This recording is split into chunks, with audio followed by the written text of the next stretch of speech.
اللہ تعالیٰ نے ایک اور بیٹا عطا فرما دیا. اس لیے میری بہنیں جن کا اولاد کے سلسلے میں یا اور کسی دنیاوی معاملات میں کوئی بھی نقصان ہوا ہو، یہ ہماری ایک بات یاد رکھیے گا، آپ فوراً پڑھ لیا کریں انا للہ و انا الیہ راجعون.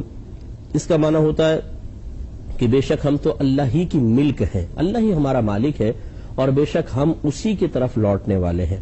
یعنی یہ انا للہ و انا الیہ راجعون کا ترجمہ بس یہ پڑھ لیا کریں. تو میرے آقا صلی اللہ علیہ وسلم ارشاد فرماتے ہیں کہ جب کوئی کسی کو نقصان ہو جائے اور وہ یہ ترجیع اس کو کہتے ہیں ترجیع پڑھ لے تو اللہ تبارک و تعالی اسے پہلے سے بہتر چیز عطا فرما دے گا. یہ ہمارے سرکار صلی اللہ علیہ وسلم نے فرمایا ہے. ہمیشہ یاد رکھیے، اور میں جو میرے بہن بھائی دیکھ رہے ہیں ان کے لیے ایک برکت کے لیے ایک بات عرض کر دیتا ہوں. پہلے بھی کافی کہا تھا، ہو سکتا ہے کچھ نئے لوگ ہوں، کئی دفعہ مطلب میں بتا چکا ہوں کہ ہمارے اکابرین نے فرمایا کہ جب آپ کسی سے کوئی مال وغیرہ لیتے ہیں تو بسم اللہ الرحمن الرحیم پڑھ کر لیں. جیسے دکاندار سے پیسے لے رہے ہیں، گھر والے کو پیسے دے رہے ہیں، کوئی آدمی آپ کو پیمنٹ دے رہا ہے تو بسم اللہ الرحمن الرحیم پڑھ کر لیں.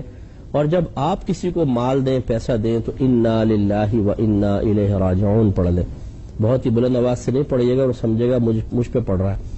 تو آہستہ سے آواز سے آپ اتنے کے کان سن جائیں. جیسے آپ نے دکاندار کو پیسے دیے، آپ نے رکشے والے کو دیے، ٹیکسی والے کو پیسے دیے، آپ شوہر ہیں، بیوی کو نان نفقہ دے رہے ہیں، آپ کاروبار کر رہے ہیں، آپ کسی چیز کی قیمت ادا کر رہے ہیں، پیمنٹ دے رہے ہیں، تو انا للہ و انا الیہ راجعون کہیں.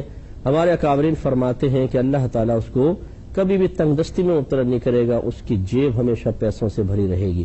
وجہ اس کی یہ ہے کہ جب بسم اللہ الرحمن الرحیم پڑھ کے ہم لیتے ہیں تو بسم اللہ سے برکت پیدا ہوتی ہے، اور جب جانے پر انا للہ و انا الیہ راجعون کہتے ہیں تو نبی کریم صلی اللہ علیہ وسلم کی حدیث کے مطابق اللہ تعالیٰ اس کا بہترین بدلہ آپ کو عطا فرما دے گا. تو نقصان کا پہلو نہیں رہتا. اور بلکہ میں نے تو یہاں تک بھی پڑھا ہے کہ بعض اکابرین نے فرمایا کہ اگر اس عمل پر انسان کچھ عرصے بھی استقامت حاصل کر لے تو پھر اللہ تعالیٰ اس کو دائمی طور پہ نعمتوں سے نواز دیتا ہے، اس کی جیب کبھی مال سے خالی نہیں ہوگی. تو اس لیے یہ کرنے میں کوئی حرج نہیں اگر کرنا چاہیں. اور آپ کو پتا ہے کہ جب اللہ تعالیٰ کی طرف سے برکت سے نوازا جاتا ہے تو وہ حلال ذریعوں سے ہی نوازا جاتا ہے. کوئی معاذ اللہ حرام کے دروازے تو آپ پہ نہیں کھولے جائیں گے، یہ تو ہم تصور بھی نہیں کر سکتے. اس کا مطلب یہ ہے کہ جب آپ انا للہ و انا الیہ راجعون پڑھتے ہیں، مال کے جانے پر اس کو جو بدلہ ملے گا اس کے لیے کوئی نہ کوئی حلال ذریعہ اللہ تعالیٰ مخصوص کرے گا. اس حلال ذریعے سے آپ کو پہلے سے بہتر چیز ملے گی.